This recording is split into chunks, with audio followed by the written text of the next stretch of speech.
Special Teams Coordinator LeVar Woods. Can you hear me okay? Yes, sir. All right. Thanks for joining us this afternoon. I'll give you a chance to make some opening remarks, and then we'll throw it out to some questions. Sounds good. Hey, thank you, everyone, for being here. It's good seeing your faces virtually. Looking forward to seeing you guys in person soon. Starting off, I want to thank everyone again, like I said, for being here. There's lots going on, lots of things you guys could be covering, but you're here talking about Iowa and Iowa special teams. And I'd be remiss if I didn't mention one special teams beatnik that is no longer here with us, and Mark Emmert. He's moved on, pursuing other endeavors, but just grateful for him covering special teams, his interest in special teams, and he's on to different things at the Press Citizen. But always appreciate him and covering Iowa special teams. And I have not forgotten. If he ever sees it, I have not forgotten. I promised him a position meeting access someday, whenever that day comes back. Hopefully, we'll get a chance to do that. But want to thank Mark for all that, and thank you guys for being here. Just starting off a little bit about some of the things we're excited about, looking forward to this spring. One is just being in spring practice. Haven't done that in, it seems like, forever. And spring practice is a little bit different than in fall camp. Last year in 2020, we were cramming everything in at the last second. Not a ton of teaching, is more installing. Right now in spring practice is about teaching and developing and coaching and trying to improve players and taking some young players and put them in a position where they can compete in the fall. And so just thankful for that opportunity, able to do that right now. And I'm excited about that, excited about the way everyone's been working. Everyone's been working, everyone's been pushing. There's a unique focus this year on trying to improve overall football skills. So we've been working on that. But what I mean by that is just trying to take an offensive player, trying to help him become a tackler in space, right? Which you use on special teams. It's also translates just becoming an overall football player, a defensive player, learning ball security and the importance of ball security. So a heavy focus on that as far as the team goes. Everyone's working, everyone's involved, everyone's learning. So, that's been a lot of fun seeing some of the growth with that. Excited about the way the guys are working, some emerging leaders, some guys that we didn't quite know about last year, and then really pushing forward right now and trying to make their own mark and try to create an opportunity for themselves. As far as specialists go, right? So right now, as a kicker, we lose Keith Duncan. I think everyone that covers in media knows Keith Duncan, and there's a little bit of a hole missing with Keith Duncan just from a personality standpoint. But Caleb Shudak has stepped in, and he's done a tremendous job from a leadership standpoint. I'm really excited about him and the way he's working and the way he's tracking in his opportunity. Super excited for him. Also pushing him right now are Lucas Amaya and Aaron Blum, two younger guys that are really working well and doing well. Then you look at the snapper position. We've got Austin Spiewak returning. Got game experience last year with valuable game experience. Decided to come back for a sixth year, which is crazy to think about. But he decided to come back and appreciate his leadership, his efforts. Really looking forward to work with him throughout the year. The guys that are pushing him right now, Liam Reardon, and then also Zach Kluver, two young guys that are pushing forward and making strides every day. And then the punter position, talk about Torrey Taylor. I believe he went with you guys yesterday, talked to the media. Torrey, I think he kind of burst on the scene last year. Statistically, was really good. Technically, some things to clean up, and that's what we've been focused on here this spring. And his main focus has been spiral punts and punting from the pocket. It's a little bit different for him, being Australian, but being able to do that here and add that to his game. He's put out some really good punts so far this spring, but he's worked very diligently on that. And then you also have pushing him, Ryan Gersande and Nick Phelps, two guys that have kept pushing him each and every day. So that's the specialist position. The returner position, real quickly, we lose Amir Smith-Marset, the kick returner, which is a big void to fill. But we got a lot of candidates that we feel good about. We got a deep pool of candidates, some younger guys, some unheralded guys that we feel good about. Also some talented ball carriers, and Tyrone Tracy, Goodson, Charlie Jones, Reganey, Cooper, guys that we feel like can add to that mix. Also Arlen Bruce and Keegan Johnson, some younger guys that really should be in high school right now, but they've done a really good job so far they've been here. And then the punt returner position, I worked heavily on that so far in spring. Charlie's got a pretty good lead on that, but still, working hard, looking at Tyrone Tracy, who I think he can go back there and do that. Reganey and then Cooper as well, that have game experience. So, feel good about the guys where they're at. I feel like we are a little bit deeper maybe at overall special teams, and that's a credit to the guys and how they've been working and how they've been pushing. But with that, I'll take any questions you guys may have. All right, Coach. Mark Emmert is not here, but there are a lot of people in the chat ready to talk special teams. And the first question is from Chad Leistico. Hi, LeVar. I've got two questions. One's from Keith Duncan. He wants to know why you never ran a fake with the most athletic kicker in Iowa history. And then my question is, Caleb Shudak, was it much of a recruiting pitch to bring him back for the sixth year, or what is kind of his motivation as you see it to kind of be, hopefully for him, the guy in that battle this year? Thanks. First and foremost, the most athletic kicker in Iowa history is probably going to get a run of fake this year with Caleb Shudak. So, we spared Keith Duncan that embarrassment last 2 years. But with Caleb, I don't think it's much of a recruiting pitch. I think Caleb knows who he is and what he wants to do, what he wants to accomplish. And I think it was very important for him to come back and finish with his classmates, finish with his teammates, and then, have this opportunity. And I'm really looking forward to it. He's done a tremendous job from a leadership standpoint, development standpoint. As you guys, I tell a lot of people that, he's a really, really good kicker, and we've had two very good kickers here. People just don't know Caleb as well, and they're going to get to see him here this spring and next fall. So I'm excited for him. The next question, Coach, is from Rick Brown. How you doing, Rick? Rick, you'll need to unmute, please. Classic Zoom etiquette.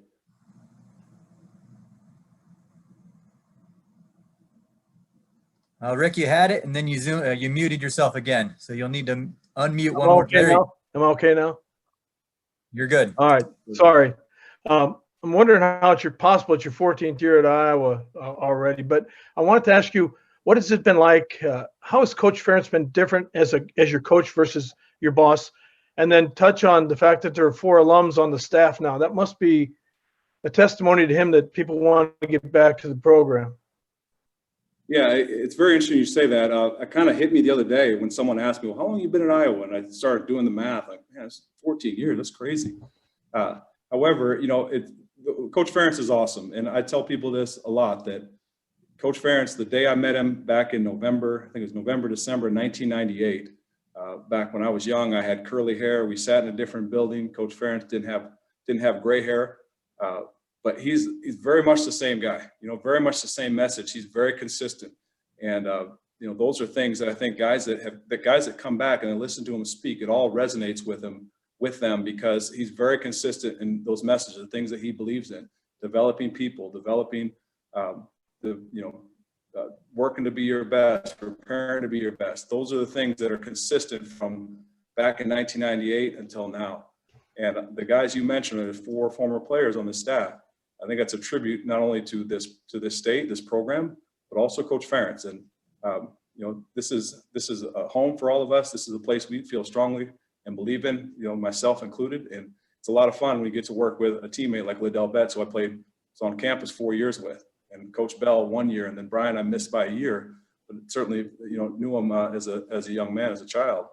But it's a lot of fun working with these guys, and it's just fun every day coming to work, telling a couple old stories every once in a while and reminding kids what it used to be like, and just going to work every day.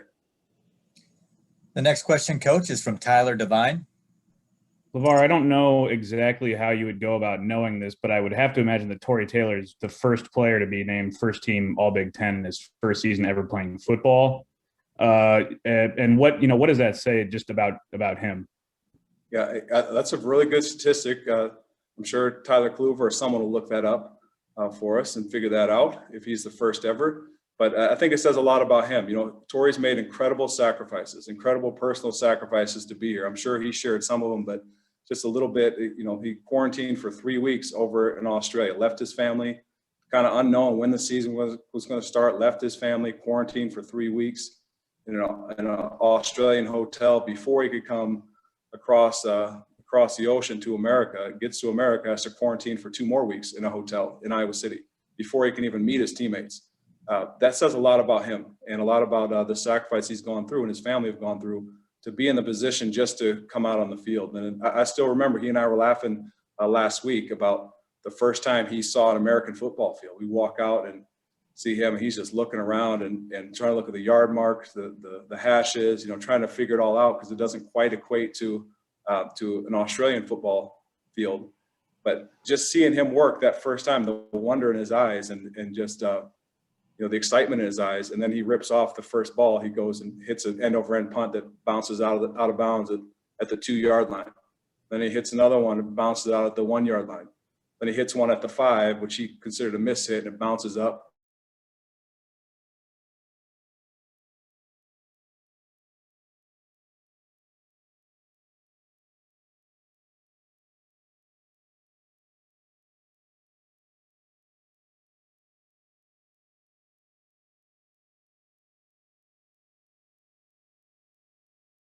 I just love playing with Torrey and love trying to cover for him too. So it's been a lot of fun. The next question, Coach, is from Leah Van. Hi, Coach. I'm Leah. I'm new to the beat. Nice to meet you. Yeah, so I was going to ask about Caleb Shudak. I know you spoke a little bit about him, but it seems like he's kind of been waiting patiently for his turn to take on the starting kicker position. And I just wanted to know what your conversation with him was like when he was probably debating on whether or not to use that extra year of eligibility to come back. And what does it say about his character that he's stuck around for so long and to finally take on this position? First off, when you say the word character, I think of Caleb Shudak, and a guy that, like I said, has worked very hard. He's bided his time, and it's his time to go. It's his opportunity now. And, kind of the conversations he and I had without getting too personal, I told him I would cry literal tears if he left, because that's how much I feel about Caleb and how much I feel strongly about him as a person and a member of this team. And, it was unfortunate at the time he just wasn't getting the opportunity. He's going to have all the opportunities now that are out there in front of him. And, I don't know how difficult it was a decision for him. It was easy for us we want to keep Caleb here as long as we can. If it's another year, we'll take him another year if he wants to be here. But he's just a great teammate, great team member, and expecting to be a huge contributor to our football team this year. The next question, Coach, is from Tom Kakert. Hey, LeVar. Hope you're doing well. Kind of a twofold question. One, Terry Roberts has really embraced that role on special teams. There are other guys that are emerging in kind of that similar role. And also, which one of the Kluver brothers is more athletic? I feel like this is stacked against me right now with the Kluver brothers. But talk about Terry Roberts very quickly. I mean, some of the things I've seen in Terry, the growth and maturity I've seen in him over the last 6 months, it's out of this world. And the other day he's out there coaching, gave him a break on some reps, and he's out there coaching, and he looks and sounds like a football coach, like talking to the younger guys, some of the freshmen, and some of the things we're doing as a gunner. It was just awesome to see him, and he's just taken a huge jump maturity wise, and really looking forward to seeing him continue to grow. Some of the other guys that are in that mix, right? Some guys that I would call core special teams players that have really stepped up. A young man named Kyler Fisher out of Southeast Valley. He really kind of came in the middle of the year last year and really did a good job. And we added some more roles for him. He's done a great job. Mike Tim, who's a linebacker for us, again, done a really good job from bringing energy and leadership. Some of the mainstays that have been out there with Monty Pottabaum and Turner Palisard, right? Those are just a couple guys to think about. And some guys that maybe we don't always see as special teams players. And Riley Moss, when you go back and you watch the tape, you watch the cut-ups, he was phenomenal as a corner in punt return. I think it's largely has a lot to do with the success that Charlie Jones had as a punt returner. Those are some of the names kind of right off the bat. Some young guys, maybe some guys that are really taking a jump here this spring. Dallas Craddock, I think I see a different look in his eye, a different approach from him. I think he's really stepped up. Henry Marquez is another guy I see in that kind of same mindset. But really happy with the way the guys are working. It's kind of strange that there's a lot of guys that have been here, but we did a poll. Coach did a poll after the first spring practice. How many of you have been here for the spring practice the first time today? And it's almost 75% of the team. And so there's a big group of guys we just didn't really know about because of they were freshmen or they missed spring football or they missed, didn't necessarily contribute on the field last year. But I feel really good about the trajectory of this group and this team. Coach, we'll take two more questions. The next one from Scott Docterman. Hey, LeVar, how's it going? I'm great, Scott. How are you? I'm good. I know I'm the warm-up act here, so I'll get to my question. I got one question for you. Okay. How was that steak you made last night? That thing looked amazing. It was fantastic. Top of Iowa sirloin with an amber ale. You can't beat it, even if it's 48 degrees.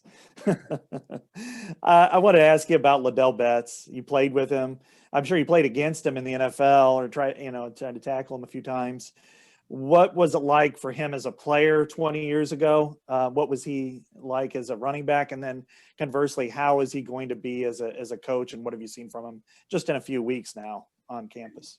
You used a very key word there where you said try to tackle Ladell Betts. I think that's what most people think of when they talk about Ladell Betts. Most people tried to tackle Ladell as a teammate, and he was an awesome teammate, right? Really good running back, great guy off the field, just a really good teammate, and I'm very excited that he's gotten into coaching.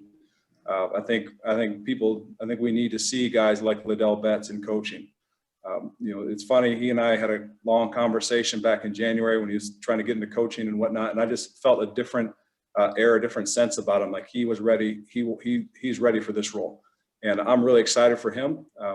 After we hired him, I told the running backs that they have no idea what's in store for them. They're getting one of the best guys to coach them, one of the best people that's ever played the position here at this university, and they're in for a treat with Ladell. And he's a demanding coach. Just watching him, the last few weeks, demanding coach, but he coaches hard and loves them up, and really excited about him. He has a wealth of knowledge from playing and knowing systems. He's been a high school coach, so he knows that aspect, that element of relating to players and trying to develop players. And that's what we need, and that's what we're excited about with Ladell. Coach, the final question this afternoon is from Tyler Kluver. Yes. Hey, Coach. You look fantastic. How you doing? I'm doing well. You're clearly hitting the weight room recently. I think Marshall Kane is somewhere, probably has something to say about that most athletic kicker spot ever. And I'm glad you didn't answer the question about me and my brother, because I know you don't want to disrespect him like that. So that's totally... I completely dodged that question too. I didn't even realize it. Yeah, no, it's hard to put up numbers that topped what I did. I understand. In all seriousness, with the dichotomy of how long spring practices are and how soft specialists are, how do you facilitate a pitch count? Because as you know, from personal experience, I know you can't just snap, kick, punt all day long. So how do you provide value there as a coach? Yeah, I'd be really interested for you to come back to practice and see how it is now, as a former specialist. One of the things you talk about pitch count, right? Our kickers and punters are on a pitch count every day. And there's a progression we have that we use for them to work, throughout spring ball, into the summer, and then into fall camp to make sure that we're not blowing out their legs. And I think too, that one of the misnomers about specialists is, well, all they do is kick. And then they just sit around all day. Furthest thing from the truth. I mean, practice, if it's scheduled for 2 hours, they are working for 2 hours. It may not be, swinging their leg for 2 hours, but there's mental aspects of marking your steps as a kicker. As a punter, you're working on the jugs machine, perfecting your catch, your mold, and your drop. You're working on your lines constantly without swinging your leg. Snappers are working on fine tuning their finish. And, there's a whole bunch that goes into that. And then there's also a portion of practice where once the team portion hits, where the rest of the team is into the team situations, first down, move the ball, third down, right? We're working, if we're going to move the ball, we're talking about first, second, third down. We're playing the situation as specialists. So I'll tag, all right, hey, I want this snapper, this punter, this kicker, you guys are live for this period. And we may not be on the field kicking or punting, but we're going through your process, right? Your warm-up process, your warm-up routine on the sideline. So they're mentally ready when they get that opportunity. Also, if we're not involved at all in it, like let's say it's 3rd and 2, like everyone loves 3rd and 2, it's short yardage, there's going to be some big hits or something like that. We're being the best teammates we can be, and we try to connect with everyone. We pick a side of the field, defense, all right, we're here, connect with your teammates. Talk to your teammates, take the pulse of the team. Okay, then we'll switch sides, go to the offense, do the same thing. Just trying to connect and that's how I see special teams, that's how I see specialists, being great teammates, being great connectors. And I think we've got a good group doing that. Coach LeVar Woods, we always appreciate the special teams insight, and we thank you for your time this afternoon. Hey, thank you guys very much. And like I said, I really appreciate the opportunity, really appreciate being here in spring football. Again, I think it's just a different element in spring football. And, I was coached by Norm Parker years ago, a long time ago, which it's crazy to think about how long. But one of the things he always stuck with us was that he was a teacher, and he viewed coaching like teaching. And I think that's what we all are here at Iowa, and just trying to help develop young men and help push them forward on the football field and in life. And can't be more excited to do that than relish in this opportunity. So just happy to be here. Thanks so much, Coach. All right. Thank you, guys.